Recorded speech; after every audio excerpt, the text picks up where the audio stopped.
नमस्कार, मैं हूं विक्रम उपाध्याय और आप देख रहे हैं इलेक्शन मंत्र। मैं इस समय जगत गुरु श्री रामानुजाचार्य के पास बैठा हूं, जो अत्यंत ही महत्वपूर्ण संत हैं और राम जन्मभूमि आंदोलन के साथ बहुत लंबे समय से जुड़े रहे हैं। वे इस समय मूल प्रकृति श्री राधा पीठ के प्रमुख भी हैं और विभिन्न विषयों के मर्मज्ञ भी हैं। मैं इनसे इस समय राम जन्मभूमि के साथ साथ मोदी प्रधानमंत्री के बारे में बहुत सारी चीज़ें जानने आया हूं और यह ही इनसे समझने की कोशिश करूंगा कि प्रधानमंत्री श्री नरेंद्र मोदी का व्यक्तित्व और उनकी राम के प्रति आस्था के बारे में जो लोग सवाल कर रहे हैं वह सवाल कितना जायज़ है। स्वामी जी, राम मंदिर के निर्माण में मोदी जी की भूमिका दुनिया को मालूम है। उन्होंने इसको चुनाव प्रचार का कोई यंत्र नहीं बनाया। उन्होंने ये श्रेय लेने की कोशिश भी नहीं की कि केवल उनके कारण राम मंदिर का निर्माण हुआ, जबकि दुनिया जानती है कि उन्होंने किस तरीके से राम मंदिर के निर्माण के प्रति अपनी भूमिका निभाई। अब मैं आपसे पूछता हूं कि राम मंदिर का निर्माण तो हो चुका, हिंदुओं को काफ़ी हद तक संतुष्टि भी मिली है, लेकिन इस देश में बहुत सारे जो है मंदिर तोड़े गए हैं। क्या राम मंदिर के निर्माण के बाद हिंदू नवजागरण का जो आंदोलन आप लोग लगातार 40-50 साल से करें, क्या वो थम जाएगा या रुक जाएगा? राम जन्मभूमि की प्रतिष्ठा के पश्चात जब मैं वशिष्ठ धाम में मूल प्रकृति राधा पीठ की स्थापना संत कबीर नगर जनपद के अंतर्गत बाबा तामेश्वर धाम के पूर्वी शर पर स्थापित हो जाएगी, स्थापना करूंगा। और उसके पश्चात काशी का और मथुरा का जनता से, न्याय विधि के प्रक्रिया से और सरकार के विशेष इच्छा से ये कृष्ण के स्वरूपत्व का भी जागरण होगा, काशी के शिवत्व का भी जागरण होगा। इतना ही नहीं, सभी शक्तिपीठियों के श्रृंखला का जागरण होगा। 12 ज्योतिर्लिंगों के अंदर बंधी हुई प्रकृतात्मक जगत के वृत्त का क्या क्या मैं आपसे कहूंगा, बात छेड़ रहे हैं। तमाम ज्योतिर्लिंगों के ऊपर, तमाम शक्तियों के ऊपर में विशिष्ट प्रकार के ढांचे खड़े कर दिए गए हैं, जो भारतीय संस्कृति के धरोहर स्वरूपत्व में सीमा में बसे हुए साधु संतों के आन पर भी उनके खून के गारे से भी सींचा हुआ है। ये कहा गया है कि जो अपने पूर्वजों के लिए नहीं रोता उसको डूब मरना चाहिए। तो जब इनके पूर्वज भारत में है ही नहीं तो क्यों डूब मरेंगे? ये विदेशी है, इनके पूर्वज तो है नहीं, तो क्यों रोएंगे उसके लिए? रोना हमको है जो भारत में जिसका पूर्वज है। हे भारतीय संस्कृति के पुजारियों, हे भारतीय जनता, इन प्रकार के नलगल प्रलापों में न पढ़ करके ये कार्य राजकाज का है। बहुत सी बातें आम जनता के सामने विशिष्ट रूप से नहीं कही जाती हैं। हम दिल की बातें सबको खोल के कह दे एक ही दिन में कि किस जन्मभूमि हम कब करेंगे, काशी विश्वनाथ कब करेंगे, कहां से कब करेंगे, हैदराबाद के चार मीनार को कब देखेंगे, दिल्ली की जामा मस्जिद को हम कब देखेंगे, ताजमहल को हम कब देखेंगे, ज्योतिर्लिंग पर बना हुआ, क्या क्या बताऊं मैं आपको। तो भारतीय संस्कृति में इन बातों की बातें नहीं है, विदेशी कुचक की बातें हैं। पूछिए इन विपक्ष के लोगों से कि नरेंद्र मोदी के विशेष प्रकार के वृत्ति स्तुति में बधा हुआ इच्छा के अनुरूप दुबई में इतना बड़ा मंदिर कैसे बन गया। तो आपको यह भी कह रहा हूं कि तमाम मुल्क में अब मंदिर बनने को तैयार है। अभी भारतवर्ष में अभी तो क्या हुआ, होना तो अभी बाकी है। ये बताइए, जो लोग हिंदू से मुसलमान बने हैं तो उनके हृदय में मुसलमान से हिंदू बनने की प्रक्रिया तो 60% जागृत हो गई है। तो उसको क्यों नहीं मोदी स्वीकार करेंगे?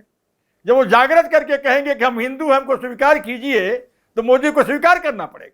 स्वामी जी, आप देवराहा बाबा के परम शिष्य और राम जन्मभूमि के निर्माण से, उसकी कल्पना से लेकर निर्माण तक में आपकी भूमिका एक बहुत बड़ी भूमिका रही है। आप एक अगुवा की भूमिका में थे।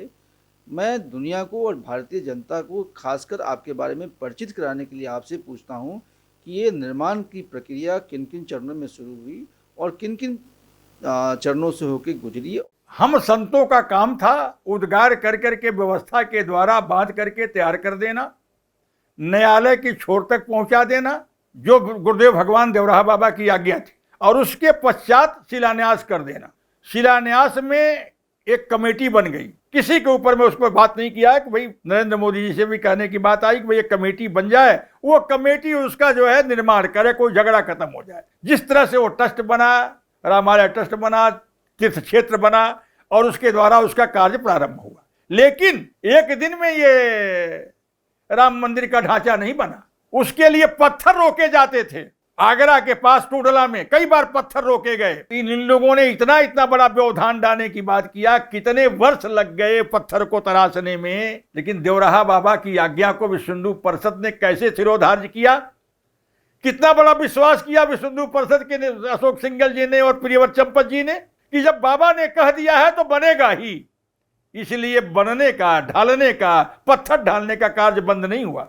आज लोग बड़ी खुशी होती है, बड़ा आह्लाद मन में पैदा होता है कि तमाम संत लोग, तमाम लोग जो है जुड़ गए हैं कि हम राम मंदिर से इतने दिन से बने हुए हैं। बहुत बार ऐसी स्थितियां थी कि लोग कतराते थे साथ चलने के लिए। रामायण, कृष्णायन और 12 ज्योतिर्लिंगों का सुपुत्र साक्षात विश्वेश्वर, काशी, ये विश्व की सभी स्थितियों के विशिष्ट प्रकार से धरोहर बनेंगे।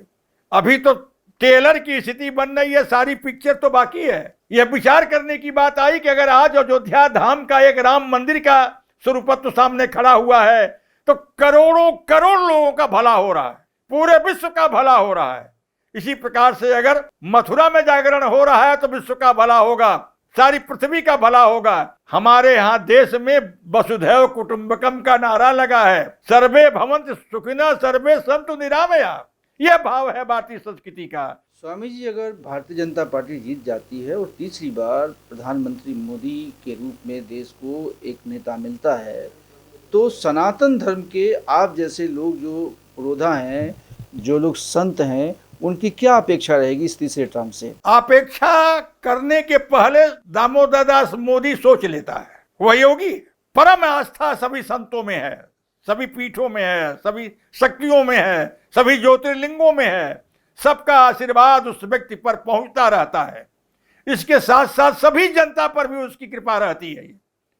भारतवर्ष में ये नहीं है कि खाली सनातन हिंदू के लिए बनता है, लेकिन सभी सनातन हिंदू थे, यह वो सोच रहा है। तो जब वो यह सोच रहा हुआ व्यक्ति, तो सोचने की जरूरत क्या है? मैंने बोल दिया, काशी में बोल दिया, 2-1.5 साल के पहले कह दिया मैंने ये बात कि सभी हिंदू थे। आप बताइए, हमारे यहाँ 51 शक्तिपीठ है, 12 ज्योतिर्लिंग है, तो हम हिंदू राष्ट्र नहीं कह सकते? तो 1.5 का पाकिस्तान जो है वो मुस्लिम क्या नाम है देश कैसे बन गया? उसके बारे में कमेंट करने कोई क्यों नहीं कमेंट करता?